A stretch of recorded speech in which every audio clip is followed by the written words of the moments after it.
Welcome to Pretty Lies and Alibis, a podcast dedicated to the Lori Vallow and Chad Daybell case.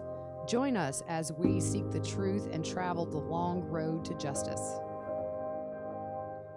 Well, the end of the world is here, or is it? Hey, That's everybody. the question of the day. Well, we've reached July 22nd, 2020, also known as the day the world will end to Lori and crew. And I'm not even going to lie. When I woke up this morning and my eyes popped open, I looked around for a second to make sure I was still home. Yeah. No, I was good. Yeah, no, I'm teasing.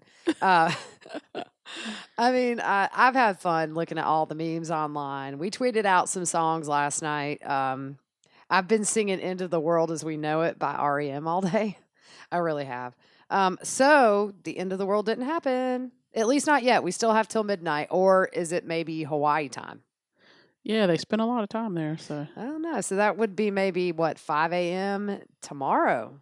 We Yeah. still technically could see the end of the world, but I wonder how Lori and her buddies are feeling right now. Yeah, I would love to be a fly on the wall. Yeah. We've talked in the past about how probably there'll be an excuse, but if you think about it, Chad really don't have many people to tell that. There's a plan B, y'all. Yeah. Yeah. So, oh well. Since we're still here, we thought we would do a podcast for you guys tonight. I mean, how can you not on July 22nd? Come on. Yeah, we had to. We had to. So there's been a little bit of news, some new stuff happening. Since the end of the world didn't happen, this case will go on. Thank goodness.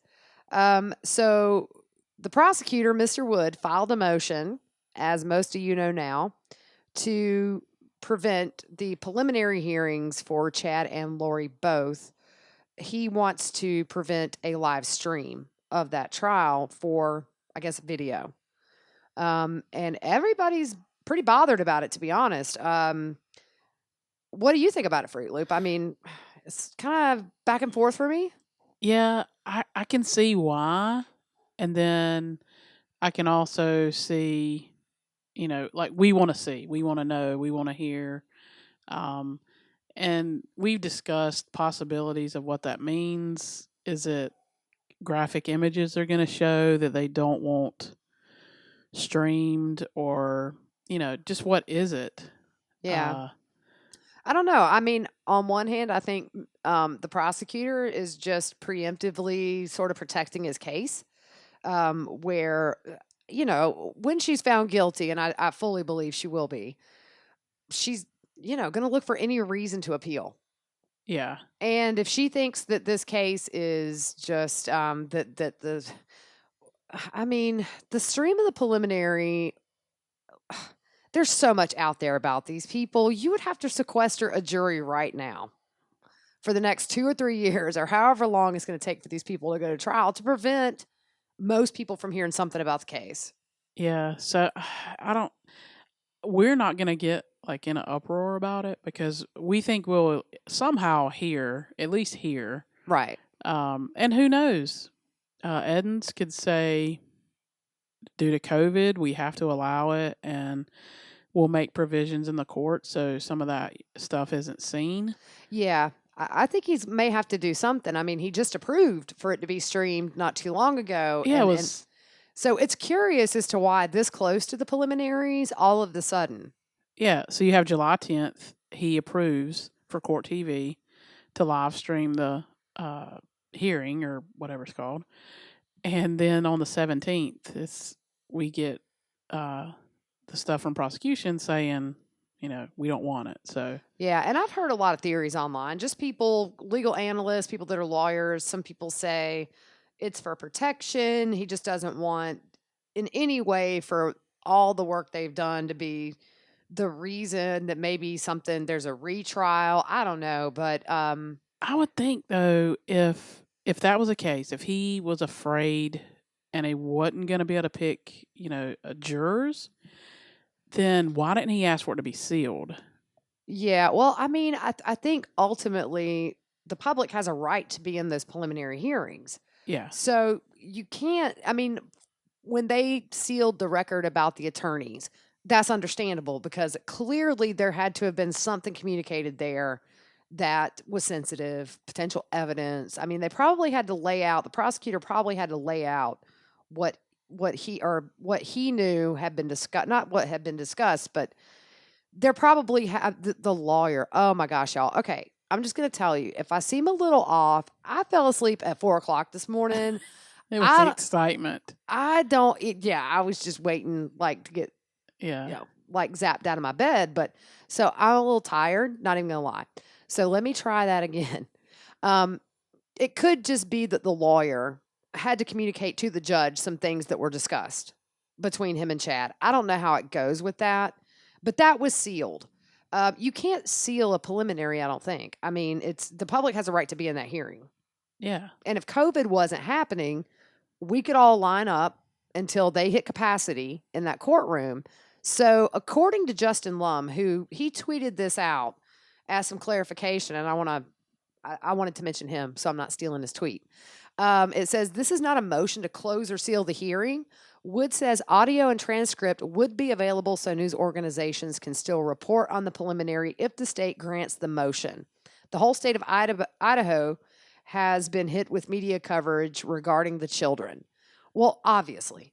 Yeah. So that to me, it just screams they don't want something out there. Yeah, and I mean, it almost seems like it's just something visual. Visually, yes, because audio's good. Yeah, and now it doesn't specify will we get a live audio stream. I mean, like you say, Edens could totally just say we're going to stream the hearing. He's Yeah. already approved it. But if the prosecutor's asking, it'll be interesting to see, does he side with the prosecutor? There's a reason he's asking, or is this just sort of Wood saying, well, let me ask for it, and I know he's not going to grant this. It's going to be televised, but in a way it covers him. So we will find out. There is a hearing set for Monday on July 27th at 4:30 Eastern Standard Time where this will be heard. So we will know Monday whether or not they will allow the video. Yeah. And we know Lori and Means and that whole crew, it's going to be a circus anyways. So this could be, like you said, just Wood covering himself so he can say, well, I tried as much as I could for her to have a fair trial. Right. So we will see Monday, and hopefully they will allow the video. I may not be able to live tweet as much on the August the 3rd if it's available for us to do so. I didn't forget it was my daughter's birthday, but my daughter's turning 15, and so she can go get her driver's permit. So we have to do that. So I'm going to try to, but she does sleep late.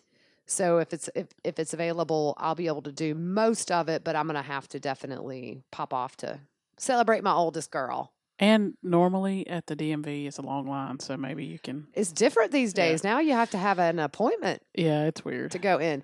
So what's going on just before we get into the thick of the podcast today? One thing we didn't talk about on the last one, Fruit Loop, that I noticed, I kind of got the feeling Lori looked a little drugged up to me in jail when I rewatched that. She was very calm. She was super calm. I mean, she obviously has access to mental health services in jail. And if you rewatch the last one and then the one before that, she definitely seemed a little more like a rag doll. Yeah. And we know from reading court documents prior to, like, way back when she was in her custody battle with Joe, that they did mention she had high anxiety. So, yeah, among other things. Yeah, really. Anyway, it was just a small observation. I just noticed she just seemed a little more limp. Yeah. That's the word. Yep. Kind of like me today. So we're still waiting on the toxicology for the kids, and as far as we know, their remains have not been released yet. Yeah. It's been 6 weeks. Yeah. They're and we don't know. I know that's hard. It's got to be hard for the families. I'm sure there'll be some piece associated with giving the kids a proper burial and honoring them in the way they want to. And then also they want to get this right. Oh, yeah. I don't think that anybody who follows the case and really cares is going to say that they should hurry up. Our need Yeah. to know is obviously there, but we need justice to be served, and that requires a ton of patience when you're talking about courts and trials and everything else. Yeah. I can't help but think that Alex's autopsy, Tammy's autopsy, and the kids, they all are kind of right there together. And I can imagine they're trying to rule out or find a cause of death. Mm-hmm. And we know in doing those autopsies, it's just not, okay, I'm going to put it in and run it through, Mm-hmm. run these things through, and then it'll tell me what killed them. You have to know kind of what to look for and what poisons or whatever to look for in order to find those. So Right. So the other thing I read online from a local is that Mark Means has been at the jail yesterday and today. he was trying to get all that time in Trying before to today. trying to get his last payment before she was taken off this earth. But if you remember at the last hearing, the what is a conference, the pre-trial conference, he did say he had a lot of discovery coming his way. So we were thinking maybe he got that discovery and he's starting to go through it with Lori, trying to figure out some defense. I don't know. That sounds like it could be it. Yeah. So that's kind of all for like basic news that's new. The world didn't end. Waiting on toxicology. Wood filed the motion. So the two big topics we're going to talk about tonight is we're going to kind of dive in a little bit, not really dive in. We're going to do a little basic background and kind of where we are on Melanie Pawlowski.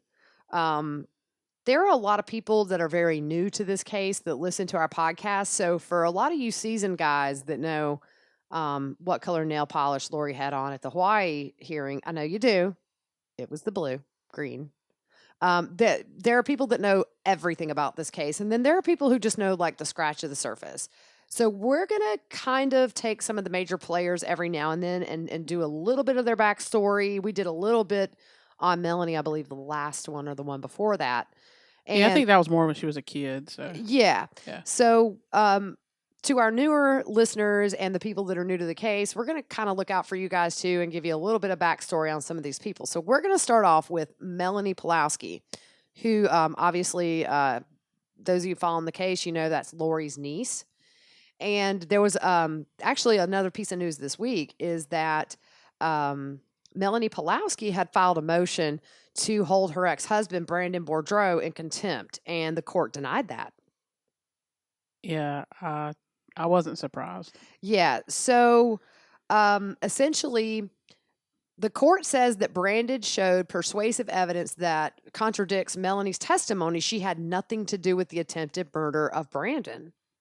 Yeah. And I think what is important to note here is now in their custody papers, we're starting to see the court acknowledge the fact that Melanie is a person of interest in Brandon's shooting. Now, we all know that, but this is kind of a newer thing where they're naming her actually as a person of interest.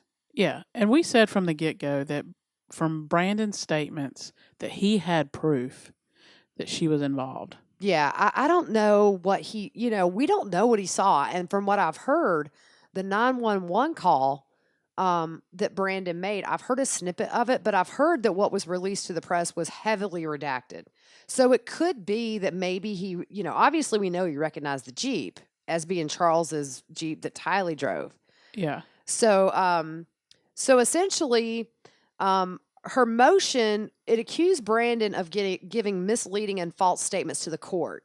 And Brandon had told the court that Melanie was hiding from law enforcement after he was shot at, and which happened on October the 2nd of 2019. Yeah, because we know she didn't pick her kids up that day.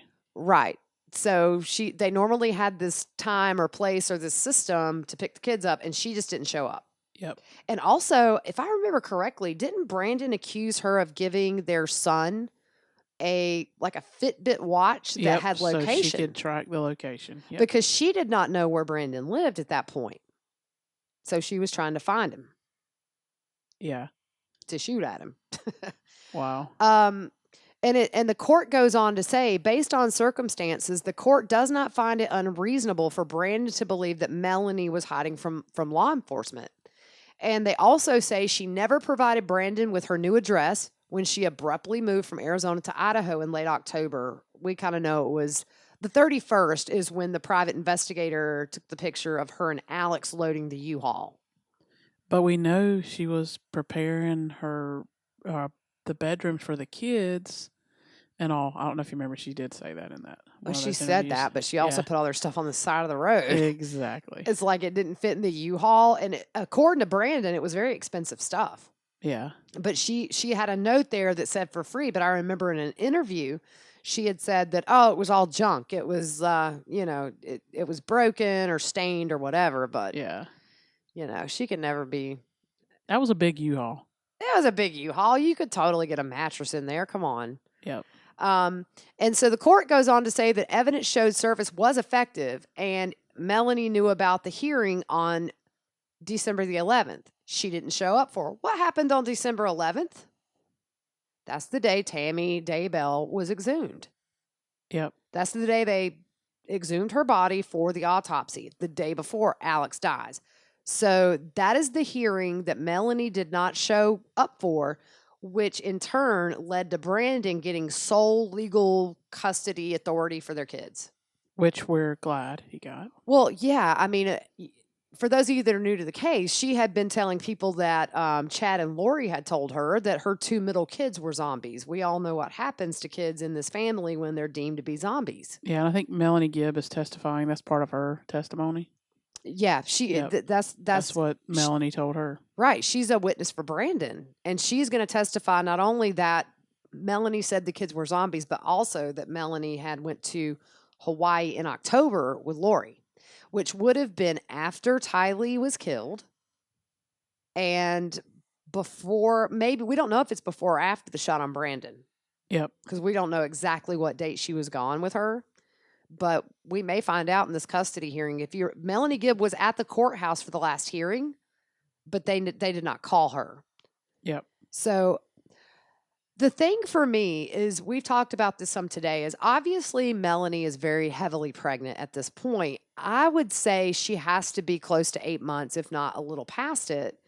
And she's been noticeably absent from anywhere online. She only opened up her Facebook on her birthday to post the big long post about her mom and that sort of thing. But her and Ian have seemingly dropped off the face of the earth.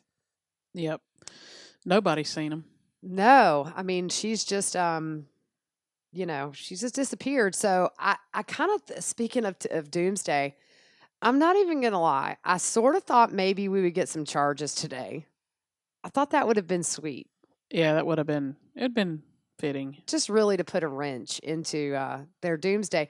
But, okay, so me and Fruit Loop, sometimes, I guess, at the end of the day, when I'm sort of tired and chilling out in my bed, she and I'll get to texting some. And 2 nights ago, you texted me something that blew my mind. And even though I didn't really think it would happen, it was a good theory, which is, what did you say about today? Oh, I was like, what if, because that tweet went out that said that A+ bail bondsman, everything had been approved on July 10th. They had verified they had the money to get out, and then they're just waiting on them to, pay the money. And so I'm laying there thinking, and I'm like, wow, wouldn't it be like crazy if they posted bail like now? Yeah. And then we're out, because we all know there's, whatever they're supposed to be doing. But well, maybe it was the melatonin kicked in, but I sat there and thought about that for 20 minutes. I was like, oh my gosh. I mean, I don't think they would get far, but that was a really good theory. I know. I kept waiting on my phone to go off, the little Vine link thing. It's happened once. Yeah, yeah. So back to Melanie and Brandon's custody battle papers that just came out. I thought it was interesting that Melanie said in her motion for contempt that her 4 kids have been unjustly kept from her since October. But she fled. She left. Not only that, but she told Brandon, you can keep the kids. I'm going to Idaho. Yeah. And then now all of a sudden they've been unjustly kept from her. Yeah, somehow I don't think she gets like leaving your kids. Yeah. You move to another state without your kids. and you're going to divorce your husband, who we've talked about it. I mean, she lived in like a $900,000 house and Yeah. had her kids. It seemed by videos and pictures that they got along.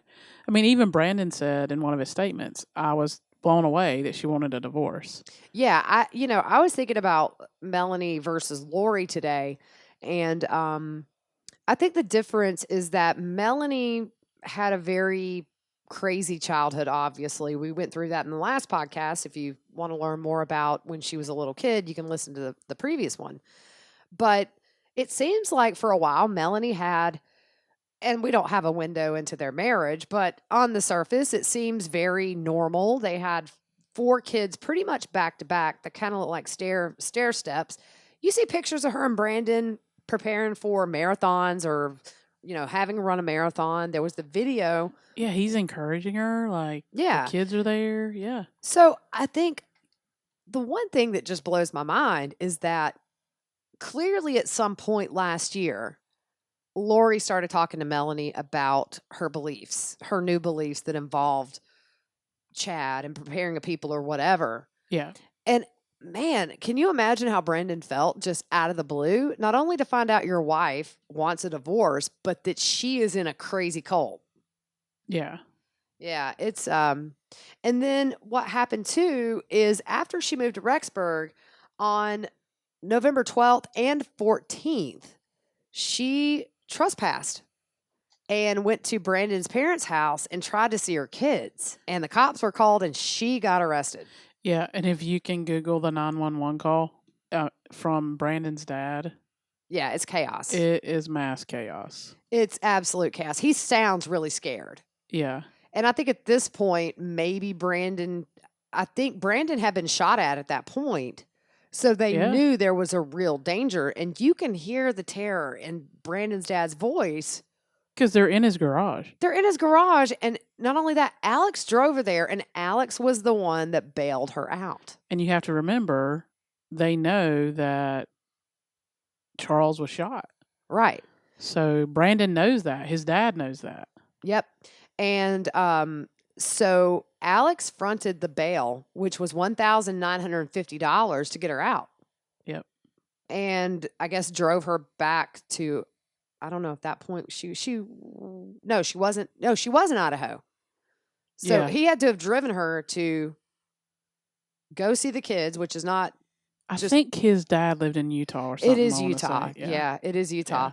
But they said what happened was Melanie kept pushing the Ring doorbell. And it says here that Brandon answered, telling her she could not be there. Now, if Brandon, I have access to my parents' doorbell cam, so he could do that remotely. I don't think he was actually in the house, though.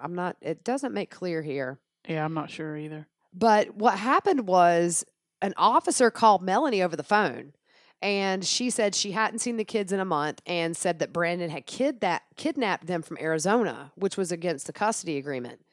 And the officer wasn't buying it and told her she could face criminal charges if she trespassed. So it was actually the 2 days later, which would have been on the 14th, that police were called and they saw her coming out of the garage. So that's when she was arrested. She was ringing the doorbell, banging on the door, yelling, just chaos. And I just think it's funny that my kids have been kept from me since October. No, you threw their stuff on the side of the road and left them and told your husband you can have the kids. Yeah. You have a theory about why maybe she didn't fight harder for her kids at that point. Yeah. My thought is, at that time, she was still married to Brandon. They weren't divorced yet.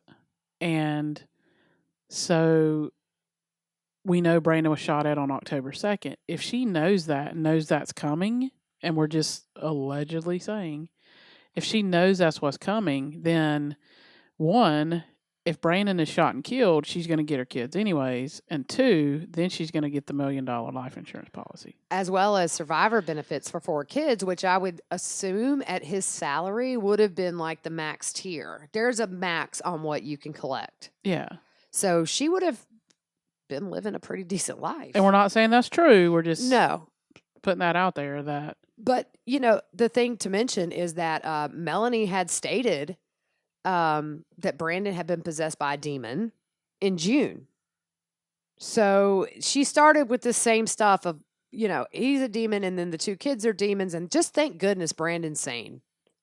I'm going to tell you, I can't wait. And we're going to talk about this later too, I think. But I can't wait to see her cell phone pings. Oh, I know. I'm ready to see all their cell phone pings. I mean, it's gonna. I think it's gonna make things a lot more clear. And I was thinking about the forthcoming charges, whether they're murder or not. We've read online. Actually, Nate was on the Nancy Grace show, I believe yesterday, and he said the problem right now is that they seemingly know that Alex was the one that killed the kids. But you still have conspiracy to commit murder that they could charge them with if the evidence is there, and that's the same as murder. But here's my thought. If they have Alex's cell phone in Lori's apartment during the night when we believe Tylee was killed, if Lori's phone's in that apartment, it seems like murder charges are a shoe-in because then you really can't prove who killed the kids unless over a text somebody said, well, I did it. Yep. I just feel like maybe Lori's charges may be easier to obtain. Yeah. Then I'm not saying Chad he'll get the charges. The digital evidence has to be there. But I'm curious to see her cell phone pings as well. And Chad's. We don't know that Chad wasn't in that apartment that night. We have no clue because we haven't been told his pings. So right now the public assumes it was just Alex, but we'll see where those pings go. Yeah. So it's going to be, for me, I'm very interested in Melanie. We know she's due to give birth pretty much any time now. If she hasn't already, I mean, this would be her 5th baby. After each baby, you tend to have, you know, you don't go the whole 40 weeks. I was about to say 40 months, and that's what it feels like. But, you know, you don't go the entire time usually with each subsequent kid. And she looked pretty big on the, she looked pretty far along. I would say she's got to be 8 months. I'm just curious to find out a little more about Ian and does he stick around? Where does he tie into all this? There's just so much that we just don't know. Yeah. And the thing that we discussed and talked about was the window of when we know, I mean, they've already come out and said that Melanie has made contradicting statements in her interviews that she did on what she was on Dateline. I think she was on with Nate, and there was one other she was on. I think that was an Arizona guy. Yeah, one of them was a lady too, I think. So maybe 4, I don't know. But so she made a lot of statements that contradicted each other. And we looked at it today, and we were looking at when she moved in next door to Lori, right? Uh-huh. So she moved in to Rexburg around November 1st. Okay. So the warrant was served to search when they were doing the trying to find JJ and Tylee. So the warrant was served on November 27th. And we know she left around that time because we talked about it being rats fleeing a sinking ship. And so she was there almost a whole month and didn't see the kids. Yeah. Like, how does that make sense? It doesn't. And I've gone back and forth about Melanie. You know, did she know the kids were dead? I mean, it's easy to say yes, but I don't know. I just can't see how you can live next door. It's not like you lived across town. Yeah, I don't know. I mean, she probably did. I don't know. Look, you don't go from being a married mom of 4 to ditching your kids, moving to Rexburg 2 weeks after her divorce is final. She's marrying Ian.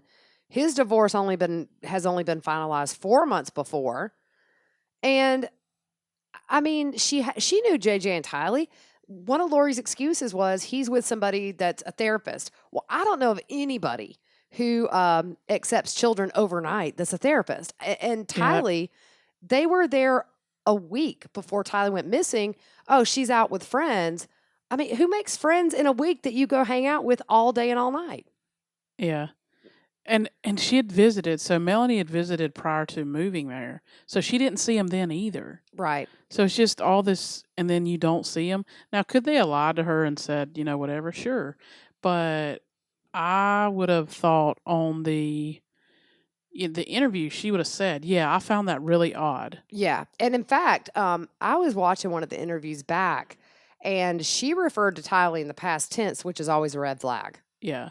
So I do believe Melanie had to have kind of known what was going on. I mean, it's scary to think that she was trying to get her kids and all that, but I mean, Alex had killed kids. I don't think he would have thought twice, and he was sort of there for all of Tylee and JJ's moments. It seemed like Alex was always around. So if he could kill them, I mean, Yeah. I don't think he would scary. hesitate. So that's kind of all about Melanie. Well, the other thing too, just further proof that that they are, and this is part of the new statement that came out from the courts about Brandon and Melanie's case, which is on top of her being a person of interest in Brandon's shooting. It says here that Rob Wood, the Madison County prosecutor, has said that Melanie is a person of interest in the other multiple felonious acts, including the missing children, both now confirmed deceased.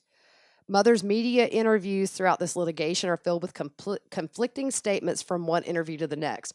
So I think the clock's ticking on Melanie Pawlowski. I kind of thought maybe they would get her before she gave birth. I think that would be the safest thing to do, honestly. I don't trust her with that baby. Yeah. And I don't see where law enforcement would, but they got to be sure it's in the bag. So if they haven't arrested her, there's a reason. And I kind of think, I mean, maybe this is just like the Hollywood ending I want, but I imagine on the day where somebody like Melanie is arrested, it would be like a sting thing that happens where they get them all in one shot and then they announce charges for all of it. Just, I don't know. Yeah. That's kind of how I would love to see it play out. And we forgot to mention when we were talking about Melanie knowing where the kids were that, okay, one of her statements was the kids are with friends, like Tylee was with a friend, JJ's with a therapist. And then later on, or in another interview, she says that Lori has had to hide them because of threats from Kay and other people. So, I mean, it right there. Yeah. She smells rotten. And her attorneys were sitting right with her in every one of those. Yeah. I mean, I can't believe that her attorneys would encourage her to go on air.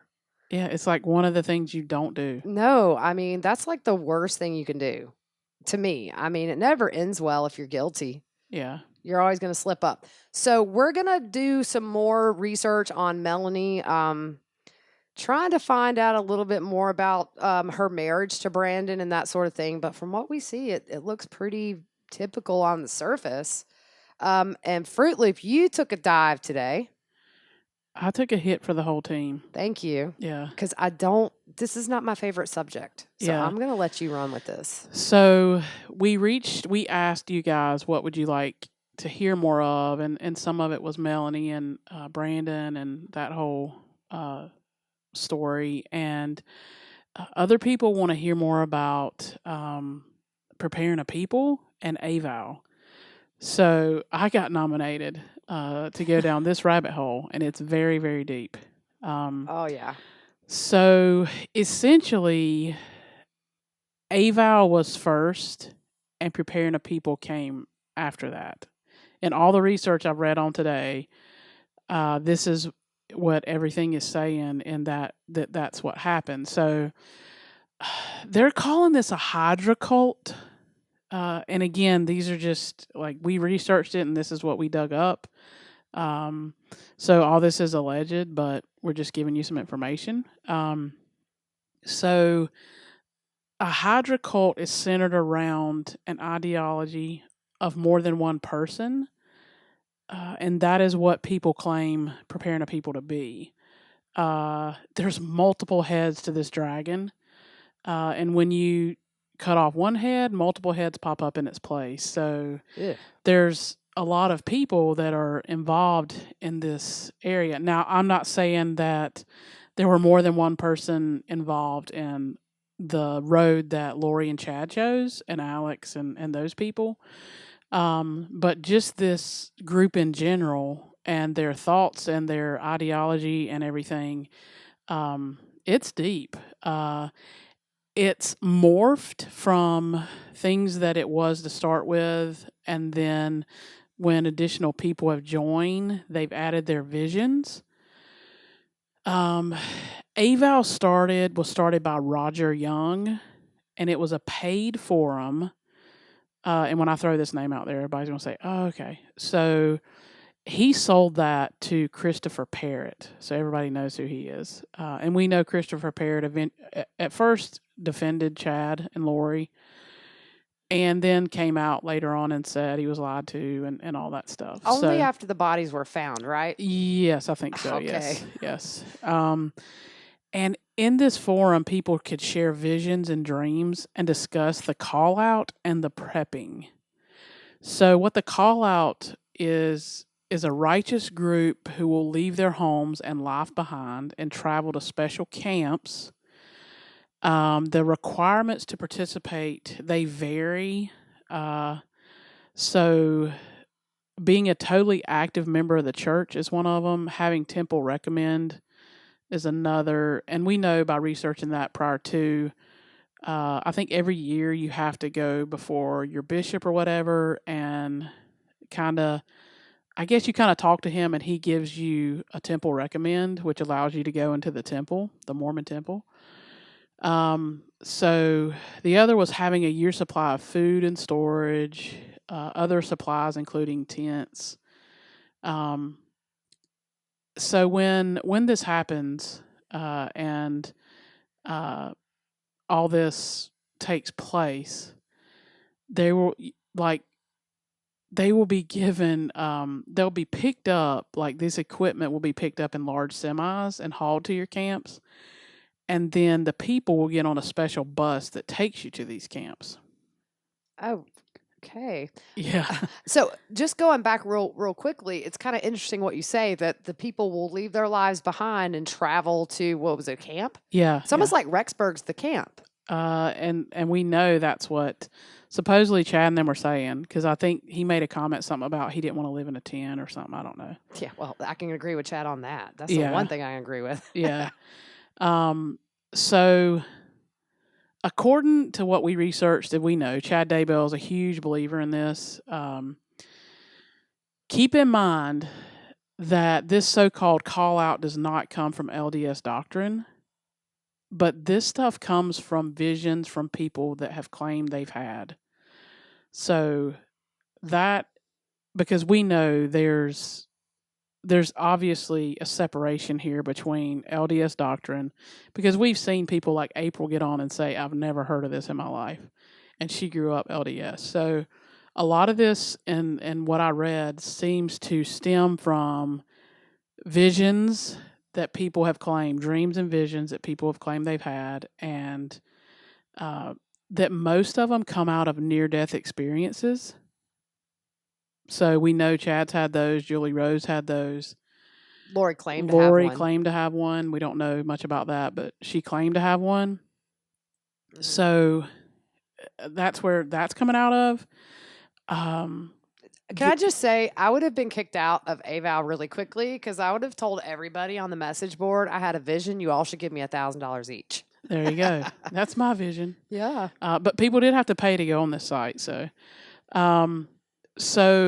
due to the call-out ideology, AVOW became a forum mostly dedicated to preparedness and eschatology, which is theology concerned with death, judgment, and the final destiny of the soul and of humankind. So, and AVOW wasn't the only forum of this type. There's more forums, but the call-out idea went out from AVOW to other forums. So sorry guys if this is all confusing and you're like, oh my goodness, this is just what we found. So, in 2006, and when that number came out, I was like, what? Like, that's not long ago. A guy named Denver Snuffer wrote a book and made all these claims. I'm not even mentioning the book, but his book became popular among these prepper forums. He started getting hostile with the LDS Church, and in 2013 he was excommunicated from the church. Oh, they snuffed him out. He got snuffed out. Snuffer got snuffed out. And there were other books that were written as well that people just flocked to, and so you see this whole thing building and growing. And we read today that AVOW started out as this and just talking about how you could, make your food last and all this stuff. Then it completely morphed into visions and dreams. So during this time when all this stuff is happening, Julie Rowe began to post about visions on AVOW. And this is where Chad Daybell contacts her, and they write that book together with her near-death experience. She was a student of Bradley Nelson and an emotion code practitioner. So we know we've heard those terms before because that's what Zulema is. And a cuddle expert. Yeah, and I think that goes along with it. But so many women in this group, they deal with the healing. And I was a little shocked to learn this, that Julie Rowe told them God told her it was good in her near-death experience, that it was a special healing gift and safe for us in the last days to help heal people when we were in the mountain camps. And I just want to say that Julie was excommunicated from the church. So snuffed her out too. She's gone. And it's just like one thing after the other. Yeah. So we know Chad Daybell also met another man claiming to be a visionary on AVOW, and we've heard this name, Hector Sosa. And he also published Hector Sosa's visions as well. So there are so many heads on this dragon. It's just so made up. I mean, so and the forum that kind of came from AVOW, eventually you had to pay to read the visions. Is that what you said? So you had to pay to be on AVOW, and then this next branch off was a different branch toward, with Chad Daybell and them, and you had to pay extra to get all that stuff. So it's just crazy. And when I talk about this next part, this sums up the whole thing here. So there's a guy, his name is Mike Stroud, and he was excommunicated from the church. He was a retired seminary teacher, but he also believed in, that snuffer guy I mentioned. He believed in his doctrines of how to gain your calling and election and being personally taught by Christ himself. So when this happens, he claims you become a translated being and one of the 144,000 spoken of in Revelation. He also teaches that men need to use their priesthood more fully so they can open portals for travel and command the elements. And when you start getting into all this stuff, that's, where I say, yeah. This is the part that Chad and Lori believed wholeheartedly in. Mm-hmm. They believed in somebody being possessed, and for people coming in. This says normally that 4 men would come in and cast out demons. Wasn't that okay? There is something out there about Chad helping cast out demons. We'll have to find. It was with somebody. Yeah, I remember reading it, but I don't remember where it was. I think it was Jason Mao, presumably, that maybe that was the purpose of that Mesa trip after JJ had been, or Tylee had been killed. Oh, yeah, I remember you telling me about that. I'd read that. I mean, I'm not sure how accurate it is, but somebody had said that there was some sort of a healing session, and that I believe it was Jason Mao, that he could get a little rough during these healing sessions, and Chad went to help. Although we still would love to know the real reason he went to Mesa. Yeah. Yep. Something was up. Yep. So this guy, he also teaches that the LDS Church, the Saints, is a telestial church, and that when you get your calling and election via his methods, then you are entering a terrestrial church, which is called the Church of the Firstborn. And we know that that term has been used with Lori and Chad. This is not an actual church among these groups, but it's more of like a title and a status symbol. Oh, okay. That makes sense. Yeah. So this is what Chad and Lori, to me, this is the part that where we're seeing all this stuff come from. Kind of their core beliefs. Yeah. Yeah. But that just gives you a little bit of how big, how many dragon heads are on this thing. Yeah, it's very complicated, and I'm sure we don't know the half of it. Yeah. And I think with today being Doomsday, I mean, you can make all the jokes you want, and it is kind of funny to think they're sitting in their cells and they're not gone. But at the end of the day, I've always said I do believe that in some capacity, her beliefs and Chad's beliefs and Alex's beliefs and everybody's beliefs played a part in why everybody's dead. Yeah. I don't just think it was, we don't want kids, we want the insurance money, let's kill everybody and go. I do believe at the core of it, the cult is the motivation. Yeah. But go ahead. I'm sorry. No, go ahead. No, you go. No, you go. You're going to forget what you're going to say. You're so right. You aren't even kidding. See, I just forgot what I was going to say. See, I told you. Oh, what was I going to say? You guys, you're going to learn that. Oh, yeah. This is more like our normal conversations right here. We act a little professional during the podcast, but if you hang out with us just normally, it's usually her saying, you're going to forget, you go, and be like, I'm not going to forget, I forgot. Yeah. You go ahead. Okay, she'll remember. That ball is bouncing around in there in her head. She'll hem it up in the corner in a minute. So during all this stuff that was going on, this is where Preparing a People came from. There were conferences already going on among LDS prepper crowds.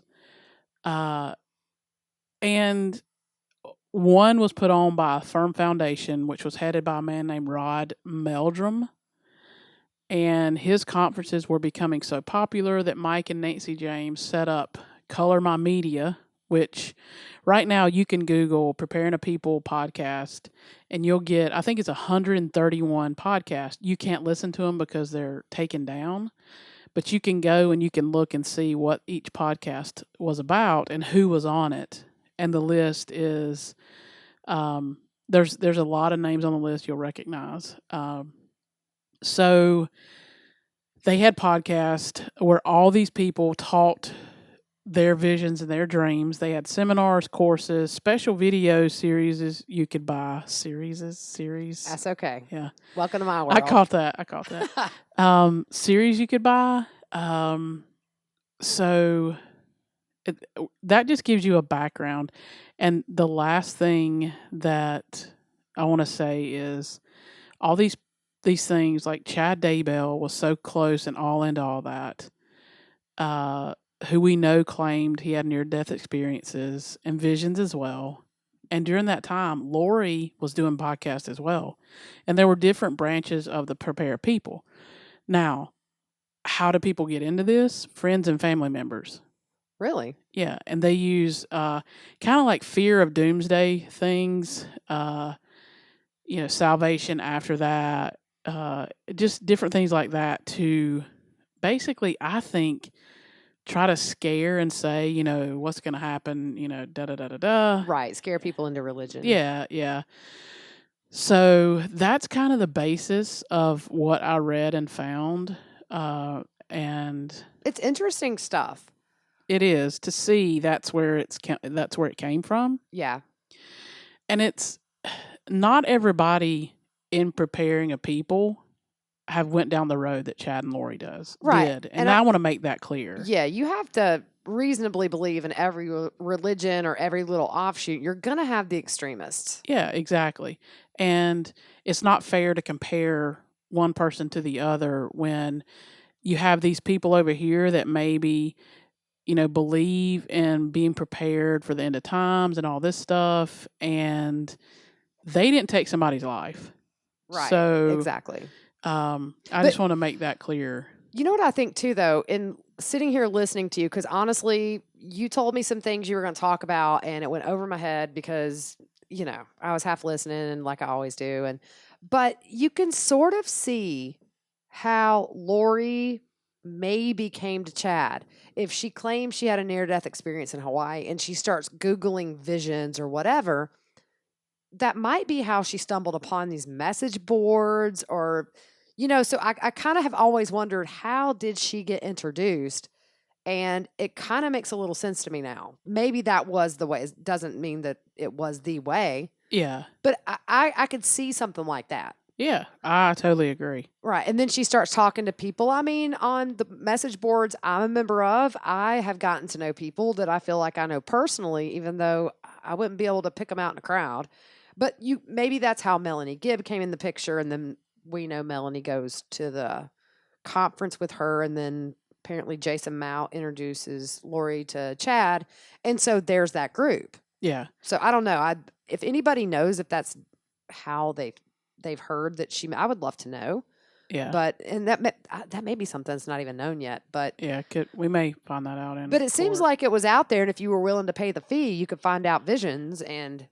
Yeah. All that stuff. Yeah. And this AVOW group, this is also the group, and I don't know, you guys will remember it probably, that Hector Sosa sent out that email saying that everything was being deleted. They were taking it down. They were donating the money to some charity and oh yeah, all this stuff. So that was AVOW. So, but it's separate. So if I'm understanding you correctly, AVOW is sort of separate from Preparing a People.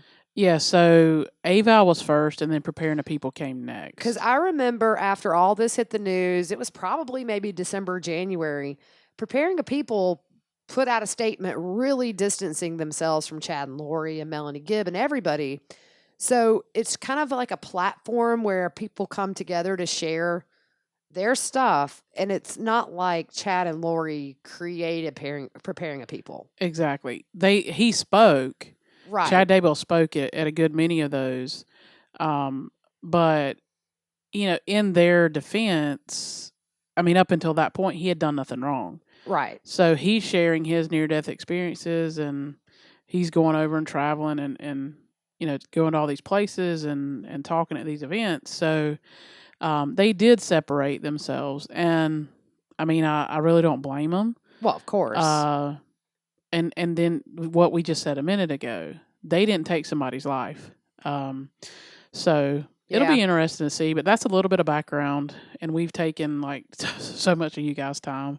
Well, that's, it's kind of part of it. And I don't know that we'll have another podcast for a few days unless something happens. I mean, we do still have 3.5 hours until midnight. So it's quite possible we may never talk to you again because we're going to be gone. Yeah.